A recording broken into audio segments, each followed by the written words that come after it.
ஏன்னா இந்த விமான நிலையத்தையும் தாண்டி இந்த திட்டத்துல அவங்களுக்கு ஏதோ ஒரு லாபம் இருக்குது. அத நம்ம மக்கள் தெளிவா புரிஞ்சு வச்சிருக்கிறாங்க.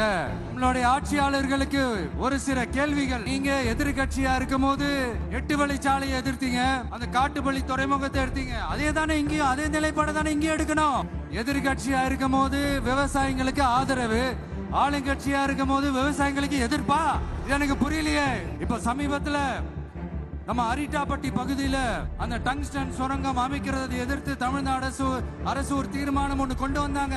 அதே நிலைப்பாட்டை தானே இங்க நம்ம பரந்தூர் பிரச்சனையில எடுத்திருக்கணும். இன்னைக்கு விஜய் அவர்கள் எரிகிற நெருப்புல எண்ணெய் ஊத்த போறாரா, இல்ல எரிகிற நெருப்பை அணைத்து விட்டு அதற்கான தீர்வு கொடுக்க போறாரா அப்படிங்கறத முக்கியம். அப்படி இருக்கும் பொழுது இதே விஜய் அவர்கள் கட்சி எப்ப ஆரம்பிச்சாங்க? ஒரு வருஷத்துக்கு முன்னாடி. ஒரு வருஷமா ஏன் பரந்தூருக்கு போல? அப்ப பிப்ரவரி 2, 2024 நான் கட்சி ஆரம்பிச்சேன். இன்னைக்கு பிப்ரவரி 2, 2025 நான் கட்சி ஆரம்பிச்சு ஒரு வருஷம் வந்துருச்சு. ஒரு வருஷமா என்ன பண்ணீங்க? ஒரு வருஷமா நீங்க கட்சி ஆரம்பிச்சிட்டீங்களே, கட்சி தலைவரா கடிதம் எழுதியிருக்கலாமே. 900 நாள் மக்கள் போராடுறாங்கன்னா நீங்க கட்சி அறிவிச்சு 365 நாள் மக்கள் எக்ஸ்ட்ரா போராடி இருக்காங்கல்ல. அதனால நான் கேட்கிறேன், இது அரசியலா, இது ஆக்கப்பூர்வமான அணுகுமுறையா? இதே விஜய் அவர்கள் கட்சி ஆரம்பிச்ச முதல் நாள் அங்க போயிருக்கலாம், முதல் வாரத்துல போயிருக்கலாமே, முதல் மாசத்துல போயிருக்கலாமே, முதல் 100 நாள்ல போயிருக்கலாமே. அது எதற்கு கட்சி ஆரம்பித்து ஒரு வருட காலம் கழித்து போனோம்? அந்த கேள்வியும் மக்கள் கேட்பாங்க.